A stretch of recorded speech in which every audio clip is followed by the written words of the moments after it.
Bienvenidos al podcast del Colegio de Contadores Públicos de Guadalajara, Jalisco. Queda con ustedes el anfitrión de este espacio, Víctor Montes Rentería.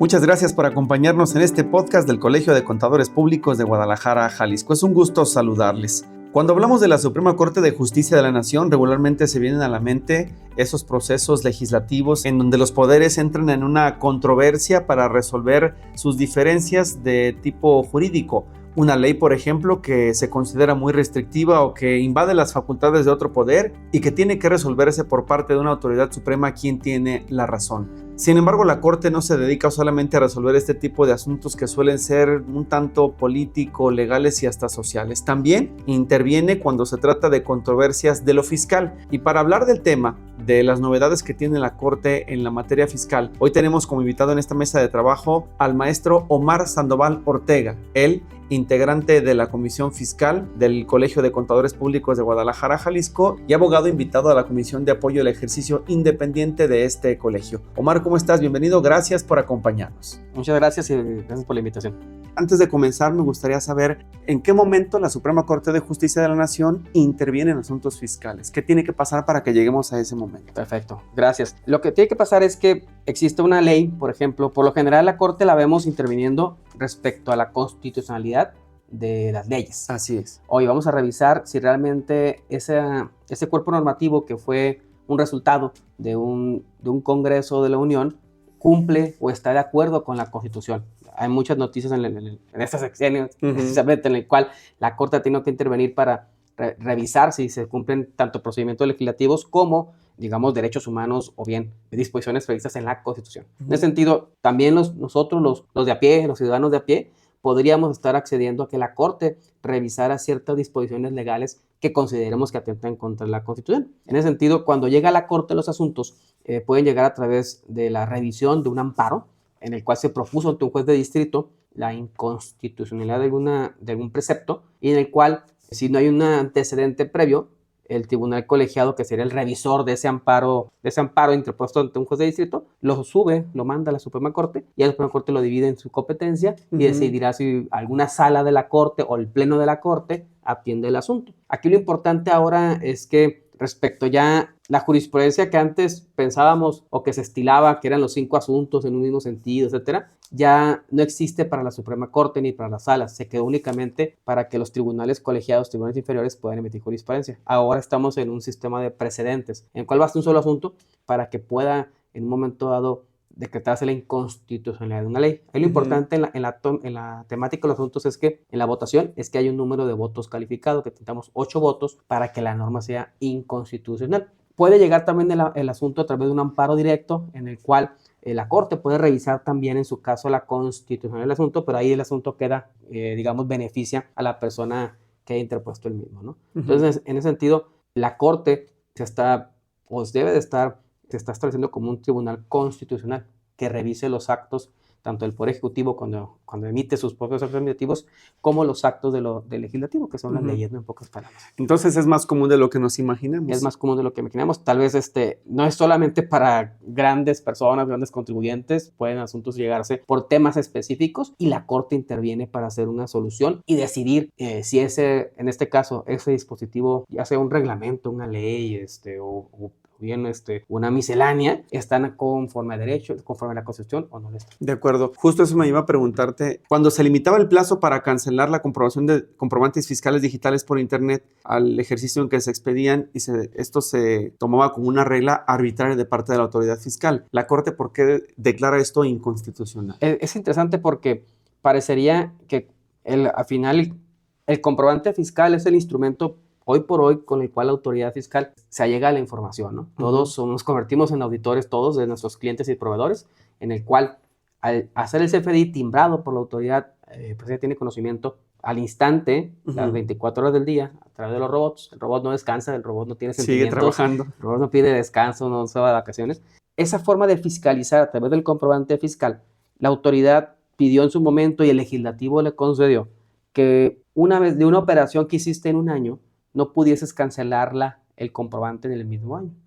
Hubo un periodo de extensión a través de una regla miscelánea que podías abarcar un poquito más. Pero lo que se estaba discutiendo y se discutió en la corte, oye, ¿por qué no puedo cancelar un comprobante fiscal por una razón tan simple como que me equivoqué? ¿Por qué no puedo hacerlo después del límite temporal que establece la norma?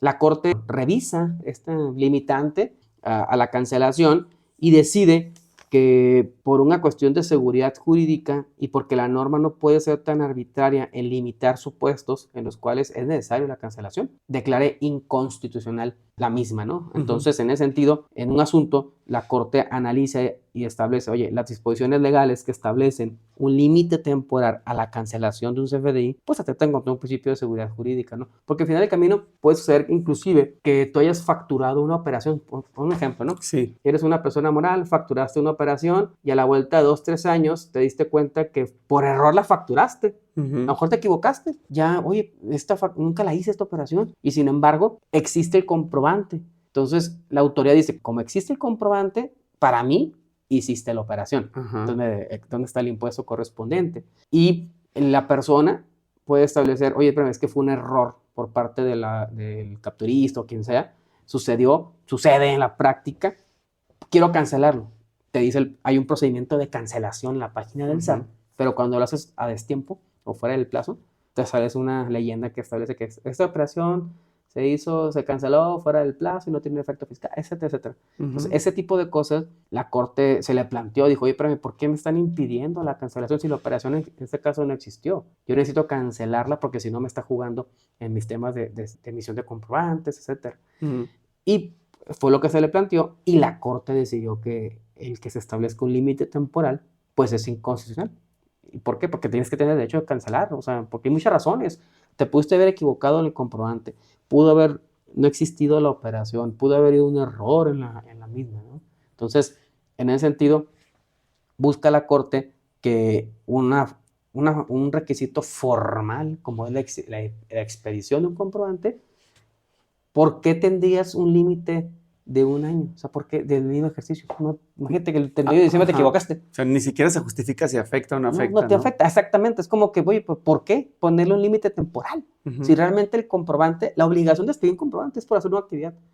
Porque obviamente, si me equivoqué al expedirlo, pues tengo derecho a cancelarlo. O sea, no tendría que haber no hay una razón lógica que justifique un límite temporal a la expedición del mismo, ¿no? Es más enredo inclusive tenerlo y estar tratando de pues no fingir que existe. Es que no podías, entonces caerías tú en una simulación, porque oye, espérame, pues nunca existió la operación, la quiero cancelar, me estoy dando cuenta, y te dicen, no, espérame, no, pues ya no puedes cancelar. No puedes. Entonces, ¿qué hago? ¿Qué hago si la operación no existió? Pues me equivoqué. Oye, se la emití a alguien, a un tercero, y pues no existe la operación. ¿Y a partir de cuándo ya queda en firme la resolución? Mira, estos son temas en los cuales tienes que irlos, como no fue un asunto, fue un amparo directo, tendrías que estarlo también tú litigando. O sea, no es todavía una jurisprudencia para todos, ¿no? Tendría que estarse litigando para efectos de poder, en un momento dado, si es que estás en la hipótesis de que te están limitando o quieres en su momento cancelar un comprobante después del plazo que tienes que generar un acto para que puedan aplicarte el procedimiento. Es importante lo que voy a comentar. Cuando las leyes o alguna norma secundaria, un reglamento, una miscelánea, tienen una cuestión de inconstitucionalidad, si bien es cierto, puede venir la Corte a decretar la inconstitucionalidad, depende mucho de los números de votos. Si el número de votos fue menor a 8, el asunto solamente le beneficia al que lo promovió. No va a ser obligatorio para nadie. Entonces tendrías que estarlo promoviendo en los respectivos juicios cada quien para efectos de que en un momento dado ese criterio se te aplique.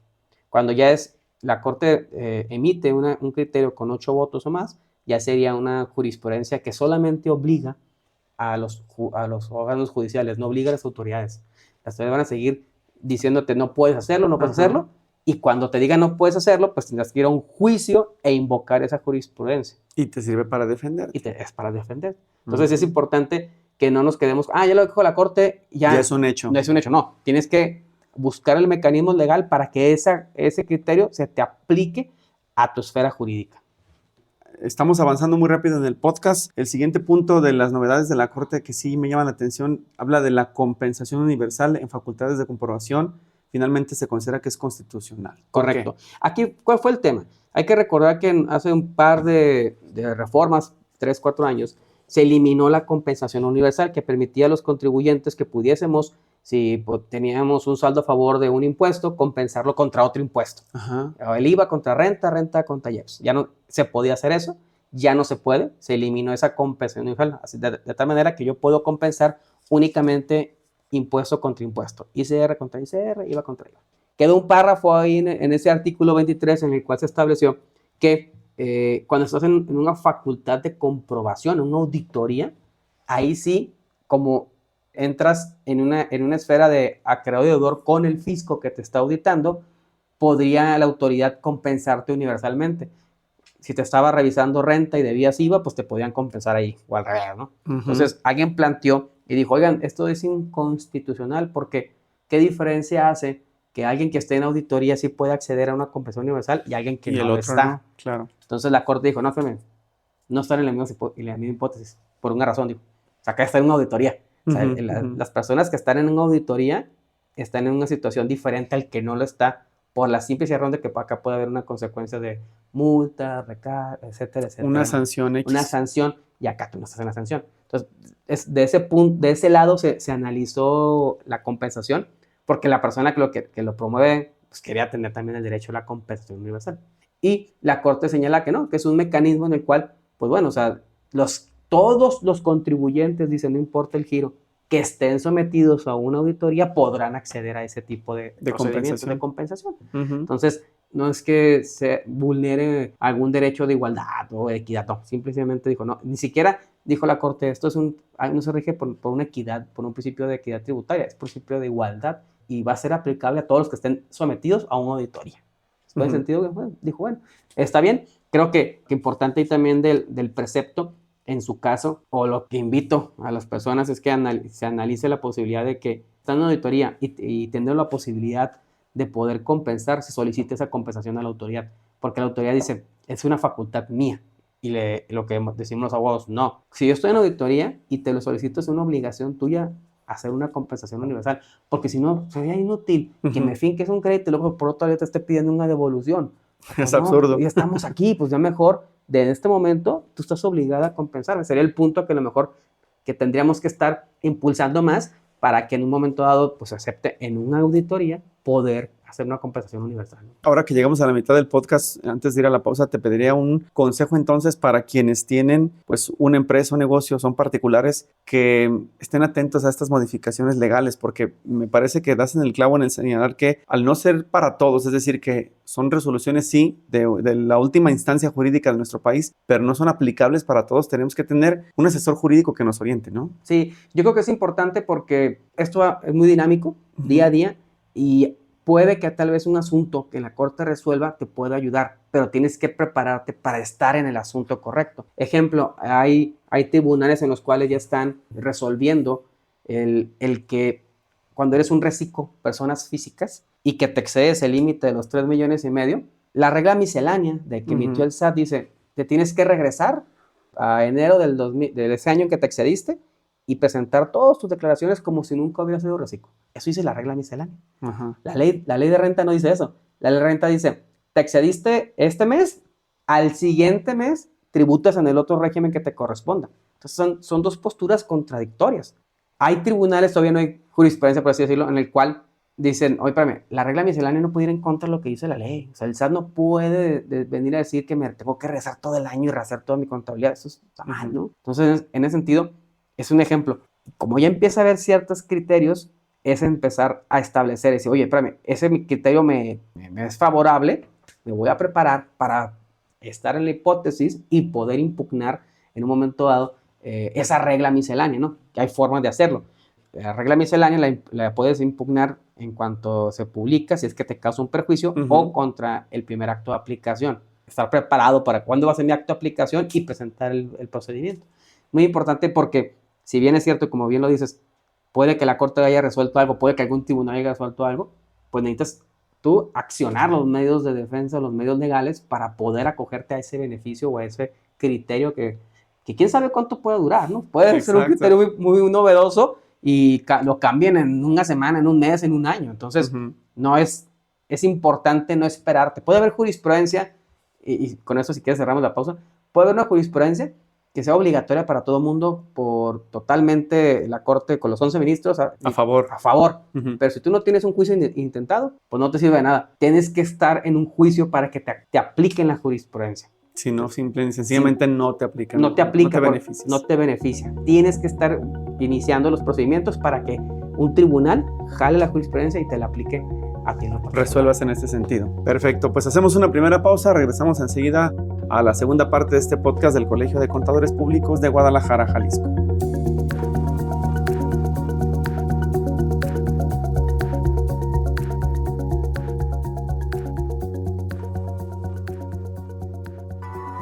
¿Sabías que el dominio de las finanzas puede ayudarte a manejar correctamente tu dinero, aprender a ganar, ahorrar, tener utilidades y liquidez? Si no lo sabes, aquí te decimos cómo. Inscríbete en el Diplomado en Finanzas 2024 y aprende cómo armar un correcto plan de retiro, convertir el crédito en un aliado, disminuir costos y generar utilidades en una empresa, negocio o emprendimiento. Aprende a desarrollar herramientas y metodologías que te permitan evaluar el desempeño de los negocios, proyectar la información financiera y apoyar en la toma de decisiones. El Diplomado en Finanzas se realizará del viernes 7 de junio al sábado 24 de agosto, en el Colegio de Contadores Públicos de Guadalajara, Jalisco, y también en la modalidad virtual. Aprende con nosotros el valor del dinero en los negocios, sobre los mercados financieros y realiza un correcto diagnóstico financiero de la empresa, entre otros. Ven al Diplomado en Finanzas. ¿Qué estás esperando?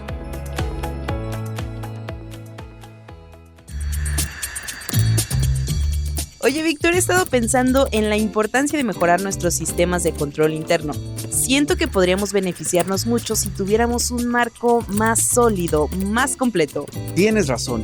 Últimamente he estado leyendo sobre el marco COSO de control interno y es increíble cómo puede ayudar a las organizaciones a ser más eficientes y asegurar la fiabilidad de los informes financieros. Exactamente. Además, con todas las regulaciones nuevas necesitamos estar al tanto para cumplir con todo. ¿Has tenido alguna capacitación formal sobre COSO? No, realmente no. He aprendido por mi cuenta, pero siento que una capacitación formal sería mucho más efectiva. ¿Tú sí? Algo parecido, pero me gustaría profundizar más. Justo el otro día me enteré de una conferencia sobre COSO. Será el próximo viernes 14 de junio a las 10 de la mañana en el Colegio de Contadores Públicos de Guadalajara, Jalisco. Definitivamente tenemos que asistir. Aprender directamente de expertos en el tema nos va a dar una perspectiva más clara y herramientas prácticas para implementar en nuestra organización. Sí, y además, creo que la conferencia cubrirá no solo los aspectos teóricos del marco COSO, sino también estudios de caso y ejemplos prácticos de cómo otras empresas han mejorado sus controles internos. Eso sería increíble. Imagino que también será una buena oportunidad para hacer networking con otros profesionales de la contabilidad y de la auditoría. Genial, Víctor. Nos vemos allí entonces. Estoy segura de que aprenderemos mucho y será una gran inversión para nuestra organización. Así será, Pilar. Déjame anotarlo en la agenda. 14 de junio, 10 de la mañana, Colegio de Contadores Públicos. Listo. Perfecto. Hasta entonces. Adiós.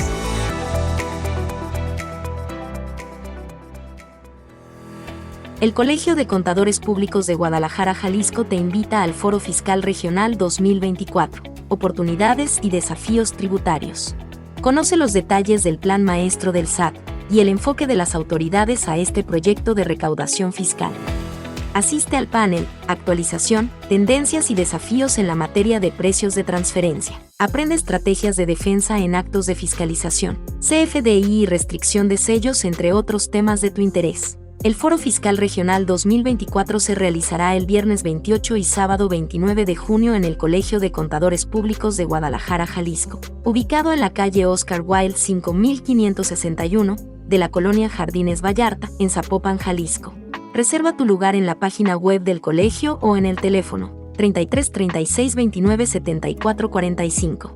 Aprovecha la modalidad virtual para participar de manera remota y si eres estudiante pregunta por nuestro descuento especial para ti.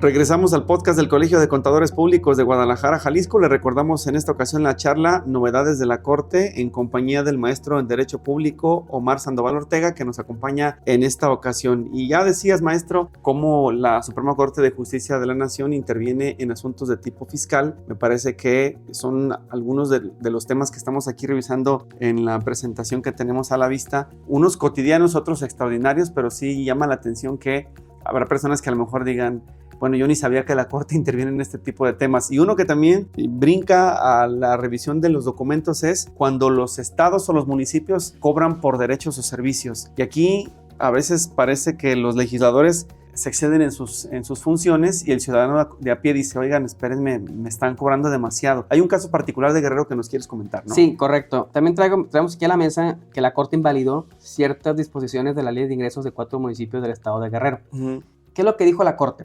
Estas leyes establecían ciertos derechos que podrían cobrar los municipios en base a una tarifa respecto a la búsqueda de información que no estuviese relacionada con el ejercicio de acceso a la información. Uh-huh. Entonces, la Corte dice: espérame, a ver, el hecho de que no hay una razonabilidad entre el servicio que te está prestando el municipio en su caso con lo que te están cobrando en la tarifa, ¿no? Uh-huh. Entonces, esto ya no es algo novedoso para la Corte, ya tiene cierta doctrina en la cual empieza a analizar que es muy importante la proporcionalidad. Uh-huh. ¿Cuánto le cuesta al Estado, en su caso el municipio, la federación o a los estados, el prestarte un servicio determinado, ¿no? Uh-huh. Este es un ejemplo. Hay ejemplos de las copias certificadas, en el cual tú pides una copia y te pueden cobrar 100 pesos por copia, 50 pesos, y dice la Corte: espérame, pues no es proporcional, ¿no? Si realmente la certificación, lo que hace el funcionario público que recibe un sueldo al final del camino es ponerle un sello a las hojas y corroborar que efectivamente esa copia es exacta de la que está en sus archivos, ¿no? Entonces la Corte ha ido poco a poco, va en muchos temas, estableciendo criterios en los cuales los congresos, tanto el federal como los estatales, tienen que estar cuidando muy bien el hecho de que cuando establezcan una tarifa por un derecho, que un servicio que recibimos por parte del Estado, sea proporcional y que no se piense que tiene que haber un lucro. De hecho, aquí lo interesante de este criterio de la Corte es precisamente eso, ¿no? Que al final del camino el Estado no es una empresa y no debería de estar lucrando con los servicios que presta, ¿no? Entonces, aquí lo interesante o práctico en su momento es que la postura de la Corte en ciertos derechos, cuando estemos ante la necesidad de pagarlos, algo que nos tenga que hacer alguna autoridad, verifiquemos si realmente ese derecho es proporcional al servicio que estamos recibiendo, ¿no? Porque estamos acostumbrados a enterarnos de las leyes de ingresos y que este año nos van a cobrar más y el que sigue otra vez más y otra vez más. Lo hemos visto, por ejemplo, con el referendo vehicular en el caso de Jalisco, y nadie le pone un límite, ¿no? Nadie se cuestiona: oigan, ¿esto es justo o es injusto? Claro. ¿Es proporcional o es desproporcionado? ¿Cuánto le cuesta al Estado, no? Darme ese servicio. Ajá. De un holograma, no sé, o un referendo o algo, un derecho que estamos recibiendo, ¿no? Uh-huh. Registros públicos. Es decir, es vasta en su caso la doctrina o los pronunciamientos que tiene la Corte, pero insisto, si lo quieres tener, tienes que presentar los medios de defensa pertinentes para poder acogerte el beneficio y poder en su caso lograr que se declare inconstitucional el precepto que lo prevé. Claro. Y hablando de asuntos desproporcionados, entre las novedades de la Corte veía también que se empezó a discutir el tema del alimento para mascotas. Correcto. Y eso nadie se imaginaría que fue motivo de controversia. ¿Qué sucedió en este en particular que obliga a que se enfrente la Corte con el fisco? Se estableció que ahora el alimento procesado para mascotas, perros, gatos y pequeñas especies, causaría una tasa del 10% del IVA, ¿no? Uh-huh. Antes se consideraba que era alimento y por lo tanto, pues no, era tasa cero. Se pone a discutir y se le dice a la Corte: oye, ¿por qué el alimento para ganado es tasa cero y por qué para el alimento de mascotas es 16%? Cuando ambos son animales, ¿no? Uh-huh. Entonces, ese era el planteamiento. Y la Corte, hasta cierto punto interesante, porque el punto tal vez no es de gran calado para efectos de que cause un criterio que pueda tocar la economía, pero es interesante los puntos que analiza y señala: oye, espérame, vamos a analizar, dijo, el ganado y las mascotas no son iguales. Uno está, digamos, para empezar, en el ambiente rural y en el urbano.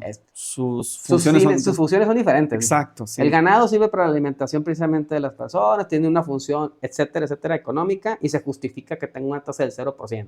Cuando empieza a analizar las mascotas, dice la Corte: espérame, a ver, que tiene una mascota denota una capacidad económica que supone que si adquirió la mascota y tiene la mascota, podría en su caso pagar ese extra llamado IVA al alimento procesado, sofisticado que está adquiriendo, ¿no? Ujú. Entonces, empieza a distinguir la Corte que si bien son animales ambas, el uso que se le da a uno y otro animal, ¿no? Uno lo utilizamos para el consumo, en su caso para llevar a cabo actividades de ganaderas, y el otro es prácticamente una mascota de recreación. Entonces, dice la Corte, espérame, pues al final del camino, tú tienes la mascota por un gusto, vamos a ponerle así, y si no quieres, en su caso, pagar el IVA, le habla el consumidor, tendrá la opción de darle alimentos más económicos, ¿no? O sea, dice la Corte inclusive, pues bueno, o sea, puedes optar, casi señala ahí darle pues, la comida casera, ¿no? Sobrante, podría establecer para ahorrarte ese IVA, ¿no? Pero el planteamiento lo hacen realmente las compañías en su caso, ¿no? Oye, es mi actividad, yo estoy vendiendo alimento, ¿por qué debo grabarlo al 16%? Recordando que en una tasa cero, quien hace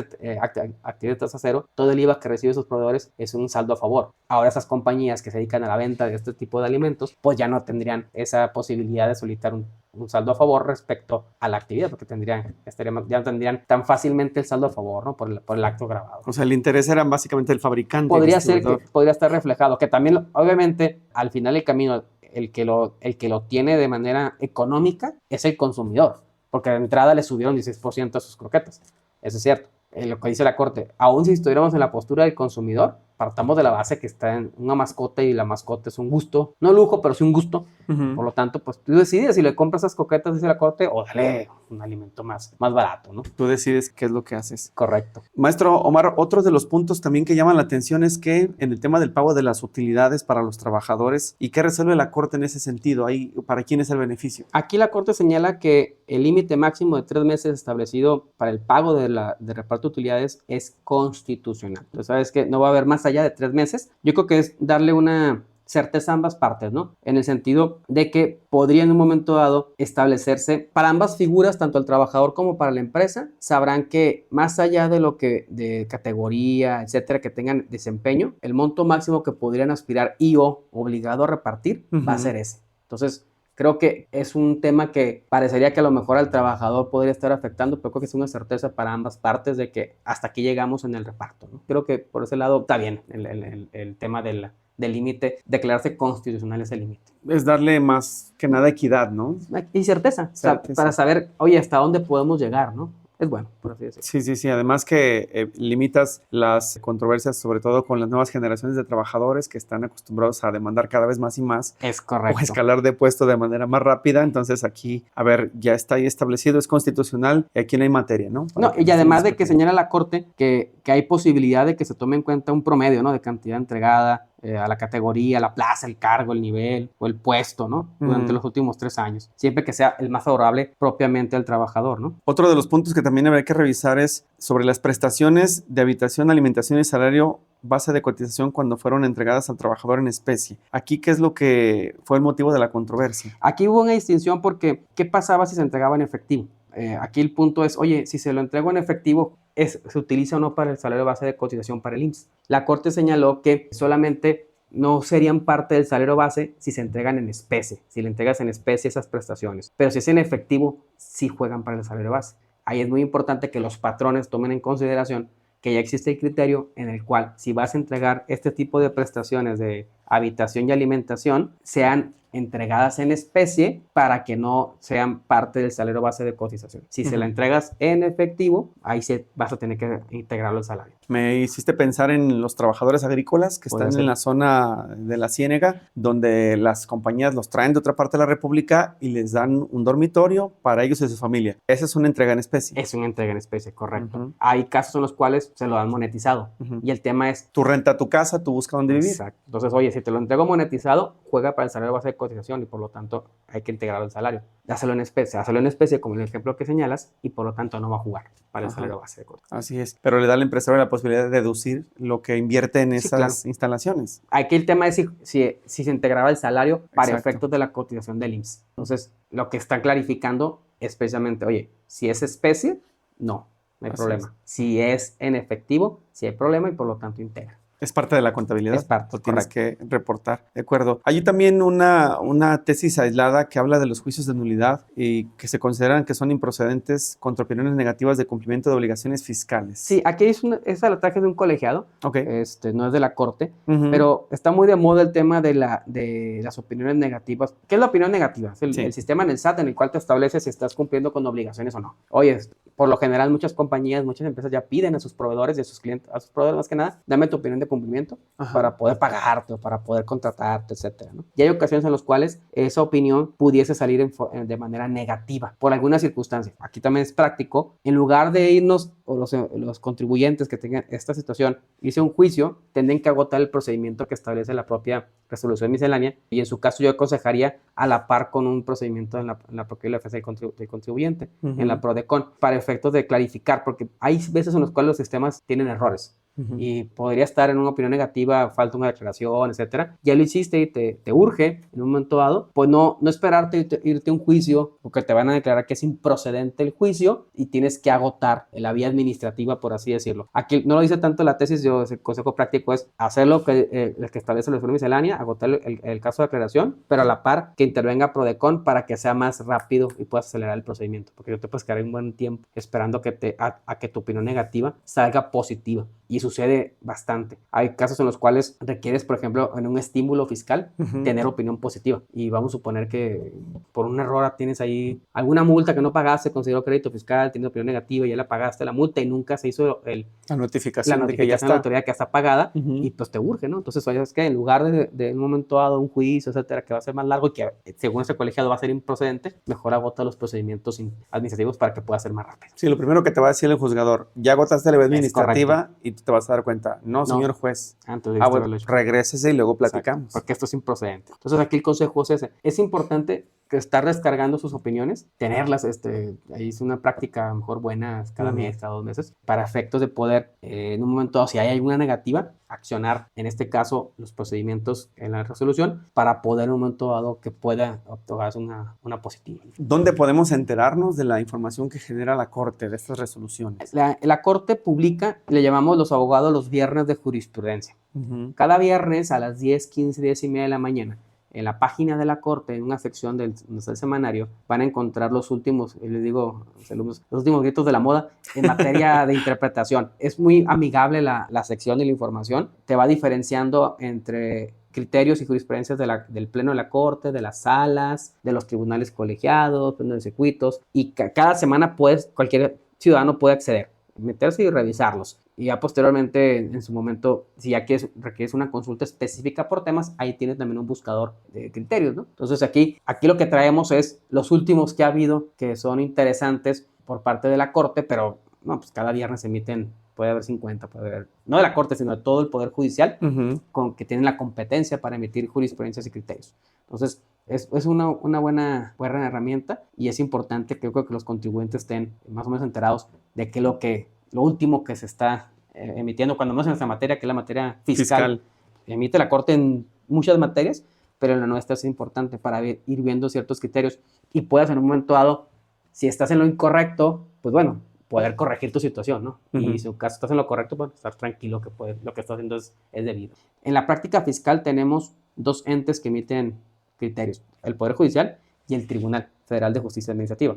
Los criterios que emite el tribunal propiamente no son tan obligatorios en la práctica, pero son criterios muy buenos orientadores. Entonces te pueden servir también para efectos de ir viendo más o menos una postura en tu actuar, ¿no? Siempre es bueno conocerlos y para saber si realmente, caray, pues qué hago, ¿no? Dónde estoy parado y hasta que puedo en un momento dado acceder a ese tipo de criterios, ¿no? Entonces creo que es bueno, que podría ser de esa manera. Perfecto. ¿Algo más que quieras agregar, maestro? No, pues agradecido por el tiempo, la oportunidad.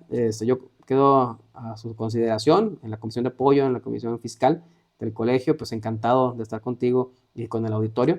Y pues bueno, solamente recordarles que precedentes de la Corte, precedentes de los tribunales, si yo no estoy en un juicio, no estoy en un proceso, pues no me están beneficiando de tal manera, ¿no? Entonces tengo que estar en un proceso, hacer los actos para efectos de poder acogerme a alguno de esos tipos de jurisprudencias. Y luego nos platicas de tu libro, ¿no? La presunción de la existencia de las operaciones amparadas. Con todo gusto. El tema de los EFOS es algo, tema que sigue más en la palestra, y es interesante la defensa en ese tipo de cosas. ¿Cuánto llevas que lo publicaste? Lo publicamos, fue un libro que lleva como unos 3 años, somos varios autores, de ahí somos de la Comisión Fiscal Regional, los autores, y de hecho acabamos de hacer una segunda edición el año pasado, porque lo estamos actualizando, porque al final es como mismo, cuando lo publicas, pues no existen ciertos criterios, y ya posteriormente la Corte viene a resolver, y hay que adecuarlos, ¿no? Y esa segunda edición, pues adecuamos ciertas posturas que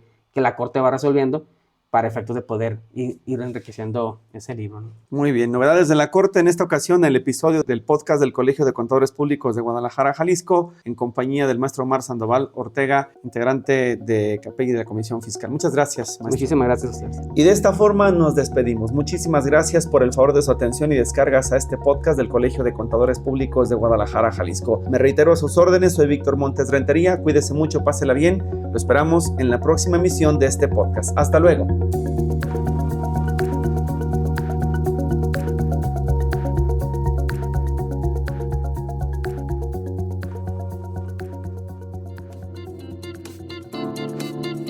Esto fue todo por hoy. Recuerda que este espacio es para darle voz a los contadores, para escucharte y orientar a nuestra comunidad. ¡Hasta pronto!